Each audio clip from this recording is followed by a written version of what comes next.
प्रिय श्रद्धालुओं, जय श्री कृष्णा, जय श्री राम, जय श्री राधे राधे, जय श्री महाकाल। इस प्रवचन में आपको स्मरण कराएंगे गंगा जी की उत्पत्ति की कथा। नारद जी ने कहा, वेद वेदताओं में श्रेष्ठ भगवान पृथ्वी का यह परम मनोहर उपाख्यान सुन चुका। अब आप गंगा का विशद प्रसंग सुनाने की कृपा कीजिए। प्रभु सुरेश्वरी विष्णु स्वरूपा एवं स्वयं विष्णुपदी नाम से विख्यात गंगा सरस्वती के शाप से भारतवर्ष में किस प्रकार और किस युग में पधारी, किसकी प्रार्थना एवं प्रेरणा से उन्हें वहां जाना पड़ा, पाप का उच्छेद करने वाला यह पवित्र एवं पूर्ण प्रसंग में सुनाना चाहता हूँ। भगवान नारायण कहते हैं, नारद, श्रीमान सगर एक सूर्यवंशी सम्राट हो चुके हैं। उनको मुग्ध करने वाली उनकी दो रानियां थीं, वैदर्भी और शैव्या। उनकी पत्नी शैव्या से एक पुत्र उत्पन्न हुआ। कुल को बढ़ाने वाले उस सुंदर पुत्र का नाम असमंजस पड़ा। उनकी दूसरी पत्नी वैदर्भी ने पुत्र की कामना से भगवान शंकर की उपासना की। शंकर के वरदान से उसे भी गर्भ रह गया। पूरे 100 वर्ष व्यतीत हो जाने पर उसके गर्भ से एक मांसपिंड की उत्पत्ति हुई। उसे देखकर वह बहुत ही दुखी हुई और उसने भगवान शिव का ध्यान किया। तब भगवान शंकर विप्र के वेश में उसके पास पधारे और उन्होंने उस मांसपिंड को 60,000 भागों में बांट दिया। भी सभी टुकड़े पुत्र रूप में परिणत हो गए। उनके बल और पराक्रम की सीमा नहीं रही। उनके परम तेजस्वी क्लेवर ने ग्रीष्म ऋतु के मध्याह्नकालीन सूर्य की प्रभा का मानो हरण कर लिया था, परंतु वे सभी तेजस्वी कुमार कपिल मुनि के शाप से जलकर भस्म हो गए। यह दुखद समाचार सुनकर राजा सगर की आंखें निरंतर जल बहाने लगी। वे बेचारे घोर जंगल में चले गए। तब उनके पुत्र असमंजस ने गंगा को ले आने के लिए तपस्या आरंभ कर दी। वे बहुत काल तक तपस्या करते रहे। अंत में काल ने उन्हें अपना ग्रास बना लिया। असमंजस के पुत्र का नाम अंशुमान था। गंगा को ले आने के लिए लंबे समय तक तपस्या करने के पश्चात वे भी काल के कलेवा बन गए। अंशुमान के पुत्र भगीरथ थे। भगीरथ भगवान के परम भक्त, विद्वान, श्री हरि में अटूट श्रद्धा रखने वाले गुणवान तथा वैष्णव पुरुष थे। गंगा को ले आने का निश्चय करके उन्होंने बहुत समय तक तपस्या की। अंत में भगवान श्री कृष्ण के उन्हें साक्षात दर्शन हुए। उस समय भगवान के श्री विग्रह से ग्रीष्मकालीन करोड़ों सूर्यों के समान प्रकाश फैल रहा था। उनके 2 भुजाएं थी, वे हाथ में मुरली लिए हुए थे। उनकी किशोर अवस्था थी। वे गोप के वेश में पधारे थे। कभी गोप सुंदरी राधा के रूप में भी उनके दर्शन हुआ करते हैं। भक्तों पर कृपा करने के लिए ही उन्होंने यह रूप धारण किया था। उन्हें भगवान श्री कृष्ण परिपूर्णतम परब्रह्म हैं। वे चाहे जैसा रूप बना सकते हैं। उस समय ब्रह्मा, विष्णु और शिव आदि उनकी स्तुति कर रहे थे और मुनियों ने उनके सामने उनके मस्तक झुका रखे थे। सदा निर्लिप्त, सबके साक्षी, निर्गुण, प्रकृति से परे तथा भक्तों पर अनुग्रह करने वाले उन भगवान श्री कृष्ण का मुखमंडल मुस्कान से भरा था। विशुद्ध चिन्मय वस्त्र तथा दिव्य रत्नों से निर्मित आभूषण उनके श्री विग्रह को सुशोभित कर रहे थे। उनकी यह दिव्य झांकी पाकर भगीरथ ने बार बार उन्हें प्रणाम किया और स्तुति भी की।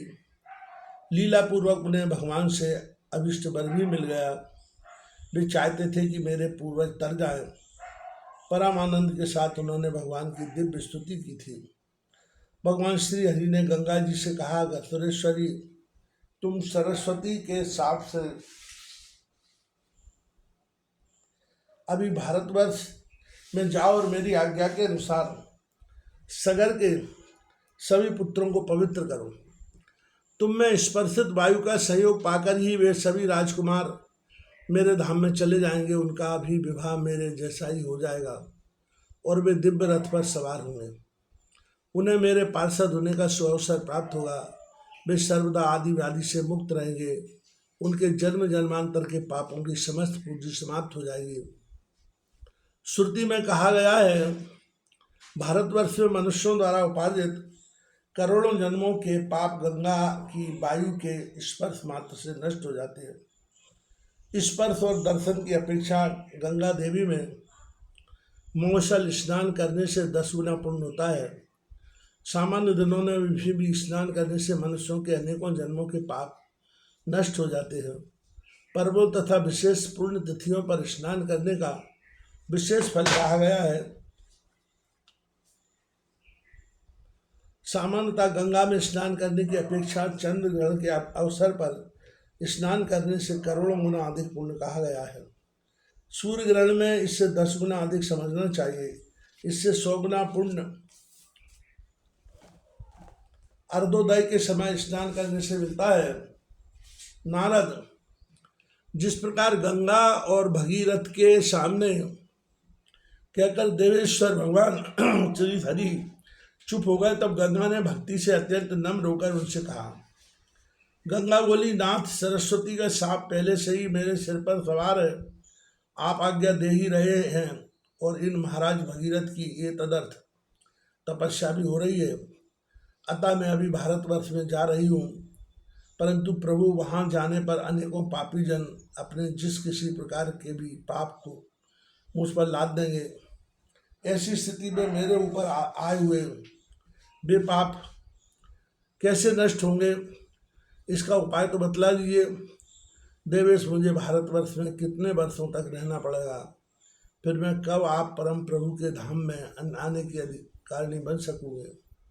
प्रभु, आप सर्वांतर्यामी से कोई भी बात छिपी नहीं है। सर्वज्ञ देव, मेरे अंतःकरण में अन्य भी जो जो कामनाएं छिपी हैं उनके भी पूर्ण होने का उपाय बताने की कृपा करें। श्री भगवान बोले, सुरेश्वरी गंगे, मैं तुम्हारे सभी अभिप्रायों से परिचित हूँ और मेरे ही अंश स्वरूप समूह तुम्हारे पति होंगे। भारतवर्ष में सरस्वती आदि अन्य जितनी नदियाँ होंगी उन सब में समुद्र के लिए तुम ही सबसे अधिक सौभाग्यवती मानी जाओगी। देवेशी, कलयुग के 5000 वर्षों तक तुम्हें सरस्वती के हिसाब से भारतवर्ष में रहना है। देवी लक्ष्मी रूपा तुम रसिका हो और मेरे स्वरूप समुद्र रसिक राज है। तुम उसके साथ एकांत में निरंतर प्रिय संगम करोगे। भारतवासी संपूर्ण मनुष्य भगीरथ प्रणीत स्तोत्र से तुम्हारी स्तुति करेंगे और उनके द्वारा भक्ति पूर्वक तुम सुपूजित हो जाओगे। कर्ण शाखा में बताए गए प्रकार से तुम्हारा ध्यान करके लोग तुम्हारी पूजा में तत्पर होंगे। जो तुम्हारी स्तुति और तुम्हें प्रणाम करेगा उसको अश्वमेध यज्ञ का फल सुलभता से प्राप्त होगा, चाहे सैकड़ों योजन की दूरी पर क्यों ना हो। किंतु जो गंगा गंगा इस नाम का उच्चारण करके स्नान करता है वह संपूर्ण पापों से छूटकर विष्णु लोक में चला जाता है। हजारों पापी व्यक्तियों के स्नान से जो तुम पर पाप आ जाएंगे, भगवती जगदम्बा के भक्तों के स्पर्श मात्र से ही उनकी सत्ता नष्ट हो जाएगी। हजारों पापी प्राणियों के 100 का स्पर्श अवश्य पाप का साधन है, किंतु देवी के मंत्र का अनुष्ठान करने वाले पुण्यात्मा भक्त पुरुष भी तो तुम्हारे में स्नान करने आएंगे। उनके स्नान से तुम्हारा वह सारा पाप नष्ट हो जाएगा। सुबह पवित्र भारतवर्ष में ही तुम्हारा निवास होगा। उस पाप मोचन स्थान पर सरस्वती यदि सभी श्रेष्ठ नदियाँ तुम्हारा साथ देंगी, जहाँ तुम्हारे गुणों का कीर्तन होगा, वह स्थान तुरंत तीर्थ बन जाएगा। तुम्हारे रजकण का स्पर्श मात्र हो जाने पर भी पापी पवित्र हो सकता है और उन रजा कणों की जितनी संख्या होती है उतने वर्षों तक वह देवी के लोक में बसने का अधिकारी माना जाता है। देवी जो भक्ति एवं ज्ञान से संपन्न होकर मेरे नाम का स्मरण करते हुए प्राण त्याग करते हैं, वे सीधे मेरे परम धाम में जाते हैं और वहाँ पार्षद बनकर दीर्घ काल तक निवास करते हैं। वे असंख्य प्राकृतिक प्रलय देख सकते हैं, मृत व्यक्ति का शव बड़े पुण्य के प्रभाव से ही तुम्हारे अंदर आ सकता है। जितने दिनों तक उसकी एक एक हड्डी तुम्हारे में रहती है उतने समय तक वह वैकुंठ में वास करता है। यदि कोई अज्ञानी तुम्हारे जल का स्पर्श करके प्राण त्याग करता है तो वह मेरी कृपा से शालोक पद का अधिकारी होता है। अथवा कोई कहीं भी मरे, यदि मरते समय जिस किसी प्रकार से भी तुम्हारे नाम का स्मरण हो जाता है तो उसे मैं शालोक पद प्रदान करता हूँ। ब्रह्मा की आयु पर्यंत वह वहाँ रह सकता है। कोई तीर्थ में मरे या अतीर्थ में तुम्हारे स्मरण के प्रभाव से शारूप पद का अधिकारी वह पुरुष ऐसा शक्तिशाली बन जाता है कि वह त्रिलोकी को भी पवित्र कर सकता है। जिनके बांधव मेरे भक्त हैं वे चाहे पशु आदि ही क्यों न हों, वे सर्वोत्तम रत्न निर्मित विमान पर सवार होकर गोलोक में चले जाते हैं। मुनिवर इस प्रकार गंगा जी से कहकर भगवान श्री हरि ने राजा भगीरथ से कहा, राजन तुम अभी इस गंगा की स्तुति तथा भक्ति भाव के साथ पूजा करो। तब भगीरथ भक्ति पूर्वक गंगा के स्तवन और पूजन में संलग्न हो गए। कौथुमी शाखा में कहे हुए ध्यान और स्तोत्र से उन्होंने गंगा की पूजा संपन्न की।